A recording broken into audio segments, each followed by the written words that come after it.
Ang pagkakaloob ng Espiritu Santo. Ang mabuting balita ng Panginoon ayon kay San Juan. Kinagabihan ng linggo ding iyon, ang mga alagad ay nagkakatipon. Nakapinid ang mga pinto ng bahay na kanilang pinagtitipunan. Dahil sa takot sa mga Hudyo, dumating si Jesus at tumayo sa gitna nila. "Sumainyo ang kapayapaan," sabi niya. Pagkasabi nito, ipinakita niya ang kanyang mga kamay at ang kanyang tagiliran. Tuwang-tuwa ang mga alagad nang makita ang Panginoon. Sinabi naman ni Jesus, "Sumainyo ang kapayapaan. Kung paano sinugo ako ng Ama, gayon din naman sinusugo ko kayo." Pagkatapos, sila'y hiningahan niya at sinabi, "Tanggapin ninyo ang Espiritu Santo. Ang patawarin ninyo sa kanilang mga kasalanan ay pinatawad na nga. Ang hindi ninyo patawarin ay hindi nga pinatawad."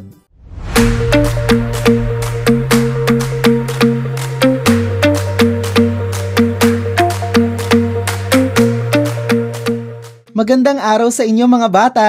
Ngayon ay ipinagdiriwang natin ang linggo ng Pentecostes. Ang salitang Pentecostes ay hango sa salitang Griego na Pentecosti, na ibig sabihin ay 50 araw. 50 araw matapos na si Kuya Jesus ay muling nabuhay. Isang mahalagang pangyayari ang naganap. Ito ay ang pagdating ng Espiritu Santo. Nitong mga nagdaang linggo, madalas nating naririnig sa Ebanghelyo ang tungkol sa Espiritu Santo. Katunayan, bago umakyat sa langit si Kuya Jesus, ipinangako rin niya sa mga alagad ang pagdating ng Espiritu Santo. Sino ba ang Espiritu Santo? Ang Espiritu Santo mga bata ay ang ikatlong persona ng banal na Santatlo, Ama, Anak at Espiritu Santo. Siya ay nagmula sa Ama at sa Anak bilang hininga ng kanilang pag-ibig na nagdadamayan. Mahirap man ilarawan ang Espiritu Santo dahil wala siyang anyo o hugis. Nararanasan naman natin siya sa ating isipan at puso, sa mga mapagmahal nating pakikiugnay sa pamilya, kaibigan at sa ating mapagkapwang buhay sa simbahan at lipunan. Sa ating Ebanghelyo, narinig natin ang pagbibigay ng Espiritu Santo sa mga alagad nang sila ay hiningahan ni Kuya Jesus at sinabihan, "Tanggapin ninyo ang Espiritu Santo." At mula naman sa aklat ng mga gawa, habang ang mga alagad ay nagkakatipon sa isang lugar, biglang narinig ang isang ugong mula sa langit. Animoy hagunot ng malakas na hangin at napuno ang bahay na kinaroroonan nila. May nakita silang tila mga dilang apoy na lumapag sa bawat isa sa kanila at silang lahat ay napuspos ng Espiritu Santo. Sa pagdating ng Espiritu Santo, naging matapang ang mga alagad na lantarang ipahayag ang tungkol sa mga kahangahangang gawa ng Diyos. Ang Espiritu Santong ipinadala ng Ama at ng Kristong muling nabuhay ang siyang nagluwal o nagsilang sa unang pamayanang Kristiyano, ang simbahan. At hanggang ngayon, ang Espiritu Santo ang nagpapatatag,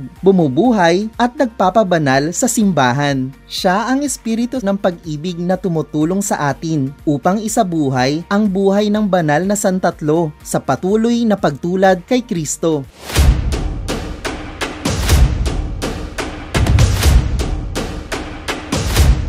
Tulad ng mga alagad, mga bata, tinanggap din natin ang Espiritu Santo noong tayo ay bininyagan. Ibig sabihin, ang Espiritu Santo ay nananahan sa atin at sa sakramento ng kumpil. Ginagawa niya tayong maaasahang kasapi ng simbahan na may tatag na isabuhay ang pananampalatayang ating tinanggap. Kaya naman, sikapin natin na laging manatiling bukas sa paggabay sa atin ng Espiritu Santo. Una, ugaliin natin na manalangin sa Espiritu Santo araw-araw upang hingin ang kanyang paggabay at tulong. Ikalawa, palaging gumawa ng mabuti. Nakikilala na ang Espiritu Santo ay nananahan sa atin kung tayo ay nagsisikap na laging gumawa ng mabuti, nagmamahal at sumusunod sa mga utos ng Diyos.